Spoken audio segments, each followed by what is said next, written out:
Olá, tudo bem? Nós estamos meditando na palavra de Deus, a fonte da água da vida, né? Quando nós alimentamos-nos da palavra de Deus, estamos nos alimentando dos pensamentos de Deus. Há os pensamentos do mundo e há os pensamentos de Deus. E aqui estão os pensamentos de Deus. Vamos então alimentar-nos dele. Hoje, Evangelho de João, capítulo 5, lembrando que estamos lendo em ordem cronológica e estamos pedindo sempre antes de lermos a direção do Espírito Santo. Mas também peço para que você dê o seu gosto ao vídeo, nos ajude a espalhar ainda mais de forma digital esse vídeo e espalhe também partilhando entre os seus amigos, incentive-os a ler a Bíblia. Vamos pedir a direção? Meu Deus, em nome de Jesus eu te peço que fale conosco, abrindo o nosso entendimento, nos fazendo compreender a tua vontade e ensinando-nos a andar nos teus caminhos. Em nome de Jesus. Amém. Versículo 1. Depois disso havia uma festa entre os judeus e Jesus subiu a Jerusalém. Ora, em Jerusalém há, próximo à porta das ovelhas, um tanque chamado, em hebreu, Betsaida, o qual tem 5 alpendres. Nestes jazia grande multidão de enfermos, cegos, mancos e ressecados, esperando o movimento da água. Porquanto um anjo descia em certo tempo ao tanque e agitava a água, e o primeiro que ali descia, depois do movimento da água, sarava de qualquer enfermidade que tivesse. O comentário do 1 ao 4, grande multidão de enfermos. O Senhor Jesus subiu a Jerusalém no período de uma festa judaica, não simplesmente para participar da comemoração, e sim para ir ao encontro da multidão de feridos que se reclinava em volta do tanque de Betsaida. Ali se aglomeravam doentes e inválidos que alimentavam a crença de que na agitação daquelas águas poderiam ser curados. Enquanto Jerusalém vivia uma festa, alegria, aquelas pessoas estavam doentes e tristes, né? Jesus subiu, havia uma festa, mas Jesus não foi para a festa, ele foi para Jerusalém por um propósito, né? E ele foi justamente para um lugar onde havia pessoas doentes. Bom, ele deve curar toda a gente, né? Vamos lá ver. No 5.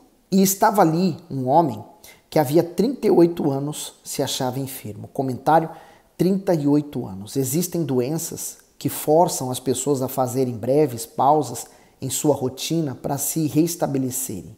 Porém, existem outras que de tão graves acarretam não somente dores físicas, mas também problemas emocionais, sociais e financeiros. É possível que este tenha sido o caso desse paralítico. Embora ele tenha buscado a cura de todas as formas, não a encontrou e ainda se esgotaram seus recursos. Com isso, passou a viver junto ao tanque, sem assistência, esquecido entre pessoas na mesma situação. No caso dele, a enfermidade não apenas o limitou, como também lhe roubou a vida e a esperança.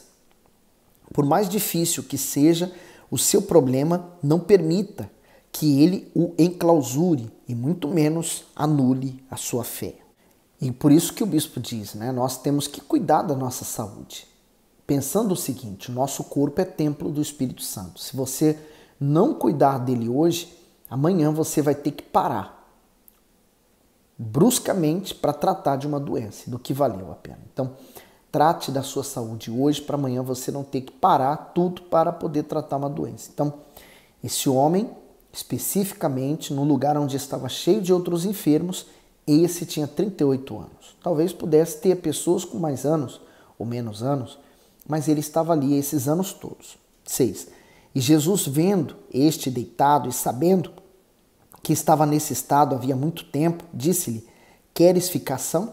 O comentário que o bispo faz do 6 diz: vendo este, diante de uma multidão de enfermos graves, o Senhor olhou para aquele homem com compaixão e foi ao seu encontro. Todos o viam como uma pessoa incapaz e improdutiva, mas o Filho de Deus o via como uma alma persistente, apesar de sua condição.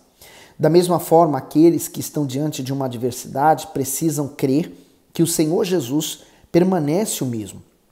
Isto é, assim como ele viu o paralítico, vê você e intervém na sua história. Pergunta: queres ficar são? A um doente pode parecer óbvia, mas revela que o Todo-Poderoso não abençoa quem não quer ser abençoado. Portanto, ainda que a demora da solução de um problema tente provocar desânimo, e conformismo, é preciso despertar a fé e colocá-la na fonte verdadeira, o Senhor Jesus, para que assim os impossíveis desapareçam. Então, essa pergunta tinha um objetivo, né? Ele estava vendo a fé daquele homem. Primeiro que Deus, o Senhor Jesus, em forma de Deus, em forma corpórea de homem, ele sabe o que estava no interior daquele homem. Ele sabia ver a fé daquele homem, né? Você sabe que pelos olhos a gente vê quase que a alma da pessoa, né? Pessoas às vezes estão bem maquiadas, por exemplo, ou estão bem vestidas, mas você olha no olho daquela pessoa, você vê o desânimo, você vê a tristeza, você vê a depressão naquela pessoa. Então, Jesus perguntou, queres ficação? Porque ele tinha uma fé nele, mas uma fé de uma forma errada, esperava a cura por aquele tanque. E Jesus era a personificação da promessa de Deus ali para ele, para a cura. E disse, o enfermo respondeu-lhe, Senhor, não tenho homem algum que quando a água é agitada me ponha no tanque, mas enquanto eu vou, desce outro antes de mim.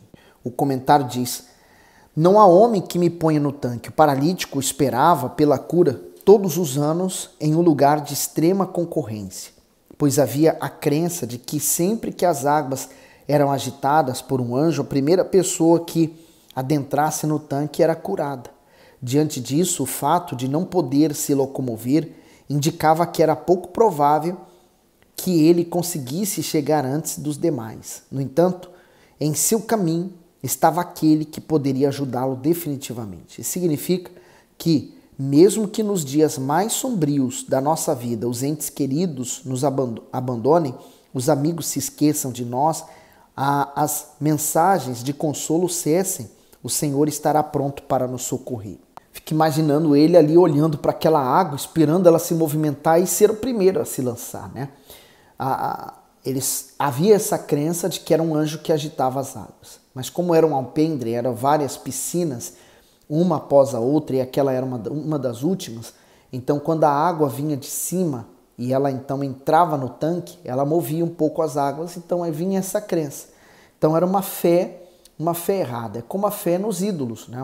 Um boneco de madeira, de pau de gesso, de seja o que for, enfim, é oco. Ele tem olhos, mas não vê, tem boca, mas não fala, tem mãos, mas não movimenta, tem pés, mas não andam.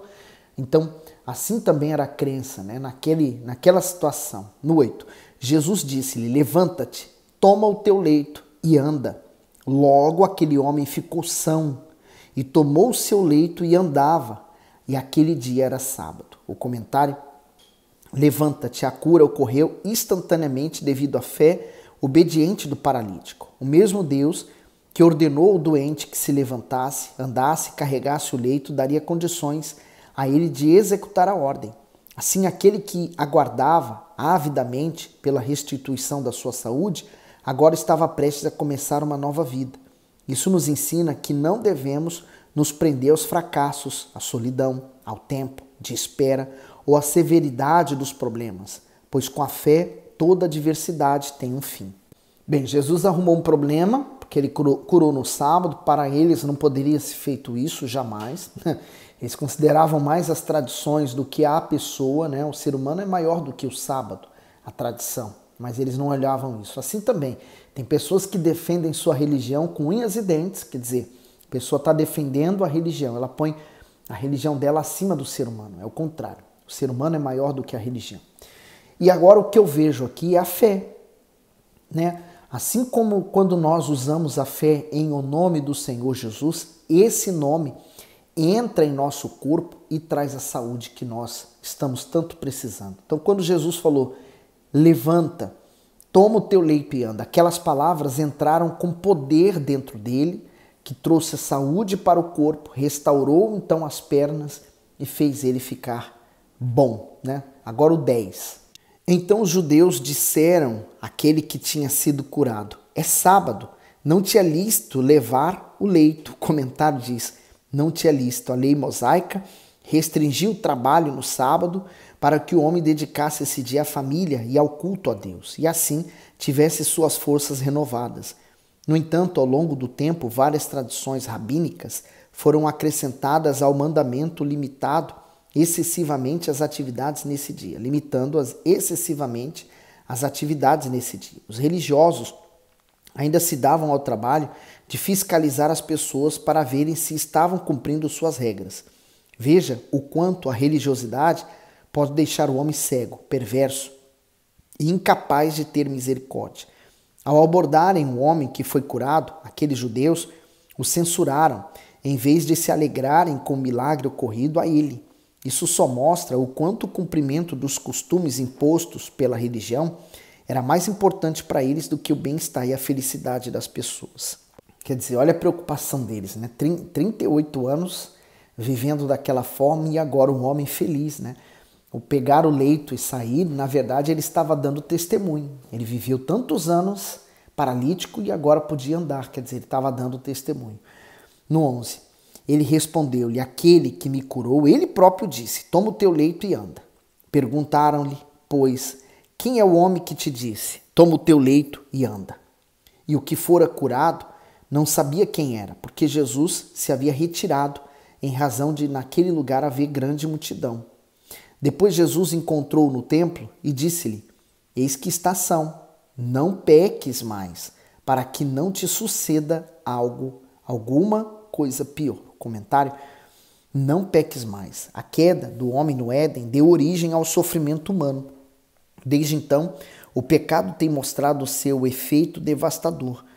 Isso significa que quanto mais a alma for rebelde e cheia de conflitos, culpa, medo e ressentimentos, mais infortúnios a pessoa poderá sofrer, inclusive em seu próprio corpo. É claro que isso não se aplica a todas as doenças, mas podemos entender, pela orientação do Senhor Jesus ao paralítico, que a maneira como as pessoas vivem pode causar dores e aflições a si mesmas. Porém, existe segurança e proteção quando há submissão à vontade de Deus. Então, primeiro o Senhor Jesus foi até aquele lugar, curou aquele homem e ele se retirou rapidamente, até para evitar um tumulto. Mas aquelas pessoas depois poderiam, buscar a Jesus para ter a mesma coisa. Jesus só despertou a fé daquelas outras pessoas nele, tirou a fé no tanque, a fé no anjo que movia as águas e focou em Jesus. Assim também, tira a sua fé do que não traz resultado. Coloque a sua fé em Jesus, porque Ele vai trazer o resultado. E aí o que eu acho forte, Jesus achou ele, agora encontrou no templo, encontrou ele na igreja, por exemplo. E eis que está são, ele afirmou. Agora ele falou, não peques mais. O bispo comenta o seguinte, que coisa pior poderia acontecer a alguém que havia ficado 38 anos gravemente enfermo? O Senhor Jesus falou isso porque as consequências do pecado não se limitam a esta vida. Ao contrário, tem o poder de condenar o ser humano eternamente ao inferno. Portanto, ele enfatizou ao homem que a cura para o seu corpo era muito pouco diante da necessidade da sua alma, que a sua alma tinha de ser salva. Isso significa que Deus pode nos conceder muitas dádivas, mas a maior delas é a vida eterna. Aqueles que receberam milagres, mas ainda não estão salvos, continuam desprovidos do que é essencial e urgente. Então, ele teve um encontro com o poder de Deus, mas ele também tinha que ter um encontro com o Senhor Jesus, não apenas o poder. Então, quando as pessoas têm um encontro com o poder, elas são capazes de negar depois Jesus e voltarem ao erro. Então, ele poderia voltar a pecar se ele não tivesse esse encontro com Jesus. Isso é importante. Quantas pessoas estão na igreja, foram curadas, libertas, foram livres, tiveram um livramento enorme e elas são gratas por isso, mas elas não vão permanecer na presença de Deus para sempre, porque mais cedo ou mais tarde alguma coisa que está no mundo vai atrair os olhos dela e a vida dela para este mundo. Então, não deixe que nada destrua a sua vida com Deus. Construa um relacionamento com Ele, se entregue para Ele. No 15, e aquele homem foi e anunciou aos judeus que Jesus era o que o curara. E por esta causa os judeus perseguiram a Jesus e procuravam matá-lo porque fazia essas coisas no sábado. Olha que ponto, que chega a religiosidade. No 17, Jesus lhe respondeu, meu pai trabalha até agora e eu trabalho também. Comentário, meu pai trabalha até agora. Há milhares de anos o zelo do Senhor o leva a preservar e controlar o universo de forma minuciosa. Faz o sol nascer diariamente, a chuva regar a terra, as sementes se desenvolverem e tantas outras ações para garantir a subsistência da humanidade. De igual modo, o Todo-Poderoso não descansa no seu cuidado com os seres humanos e fica atento para responder continuamente aos seus clamores. Veja que se o Pai age assim, o Filho tem não somente a liberdade de imitá-lo, mas também a responsabilidade de proteger, livrar e abençoar aqueles que creem. Foi o que ele fez ao curar o enfermo no sábado. Apesar de ter sido criticado por atender o aflito, o Senhor Jesus nunca deixou de socorrer o necessitado que ia ao seu encontro com fé e sinceridade. No 18. Por isso, pois, os judeus ainda mais procuravam matá-lo, porque não só quebrantava o sábado, mas também dizia que Deus era seu próprio Pai, fazendo-se igual a Deus. Nós seremos perseguidos por esse mundo. Quem é amigo de Deus é inimigo do mundo. Quem é amigo do mundo é inimigo de Deus. Simples assim de entender. 19. Mas Jesus respondeu e disse: na verdade vos digo que o Filho, por si mesmo, não pode fazer coisa alguma se o não vir fazer o Pai, porque tudo quanto ele faz, o Filho o faz igualmente. O comentário diz: por si mesmo não pode fazer coisa alguma. Embora fosse dotado do mesmo poder e da mesma autoridade do Pai, o Senhor Jesus não agia de forma independente, isto é, sem o seu conhecimento ou consentimento. Pelo contrário, voluntariamente se submetia à vontade dele. E sabe, eu percebo uma coisa, que o nosso comportamento, se nós somos de Deus, o nosso comportamento vai refletir a imagem do Pai. Então, por isso que o mundo, quando olha para nós, nos considera um extraterrestre, porque somos diferentes. E graças a Deus por isso. 20. Porque o Pai ama o Filho e mostra-lhe tudo o que faz, e ele lhe mostrará maiores obras do que esta, para que vós vos maravilheis. Pois assim como o Pai ressuscita os mortos e os vivifica, assim também o Filho vivifica aquele que quer. E também o Pai a ninguém julga, mas deu ao Filho todo o juízo, para que todos honrem o Filho como honram o Pai. Quem não honra o Filho, não honra o Pai que o enviou. O comentário diz: para que todos honrem o Filho. O Altíssimo enviou o Senhor Jesus, atribuído da missão de redimir o ser humano. Por esse motivo, o Pai reivindica, honra ao Filho e deseja que ele receba dos homens glória igual à sua. Isso significa obediência, temor e respeito para com ele. A pessoa que não reverencia o Filho desonra tanto ele quanto o Pai. Por isso fica impossibilitada de alcançar a vida eterna. Aqueles religiosos não honravam Jesus porque não conhecia o Pai. Por isso queriam matar Jesus, né? No 24. Na verdade vos digo que quem ouve a minha palavra e crer naquele que me enviou tem a vida eterna e não entrará em condenação, mas passou da morte para a vida. O comentário do 24. Quem ouve a minha palavra, ouvir e crer nas palavras ditas pelo Senhor Jesus, são os critérios necessários para a conquista da vida eterna. Isso significa que ser fiel a uma religião, ser caridoso ou um exímio conhecedor das Escrituras sagradas não é suficiente. Para uma pessoa ser salva, precisa obedecer e pagar o preço exigido pela fé no Altíssimo, que é a renúncia às vontades carnais. Só assim ela terá o privilégio de não ter que aguardar o dia do julgamento final para saber sua condição espiritual. Para aquele que é submisso a Deus, já está estabelecido, não será condenado. Romanos 8:1. Portanto, agora nenhuma condenação há para os que estão em Cristo Jesus, que não andam segundo a carne, mas segundo o Espírito. Nós estamos na era da fake news, né? As pessoas fabricam notícias falsas, elas distribuem nas redes sociais, pela internet, e um leigo, por exemplo, que não vai fazer uma pesquisa para saber se aquilo é ou não a realidade, um fato verdadeiro ou não, ele não faz uma pesquisa, ele acredita naquela fake news. E ela acredita naquela notícia falsa e ela também se torna um distribuidor da notícia falsa. E assim ela vai ganhando cada vez mais força. Então, quem crê na palavra de Deus, como disse o Senhor Jesus, então ela é salva. O que falta nas pessoas é crer na palavra de Deus. Elas leem, elas conhecem a letra, mas não creem. Porque se elas crescem, elas se entregavam. Igual o namorado. Namora a pessoa. Mas enquanto só namora, quer dizer, não há um compromisso. Ele não crê totalmente naquela pessoa. Quando é que ele demonstra o crer? Quando ele assume um compromisso. É o que as pessoas precisam assumir com Jesus, um verdadeiro compromisso com ele, né? Elas creem, quando elas creem de fato, elas se casam com Jesus, quer dizer, elas se entregam para ele. Você já se entregou para Jesus? Você já aceitou ele como Senhor e Salvador? Se você já o fez, então você tem paz. Justificado você já está pela fé, porque Jesus já te salvou.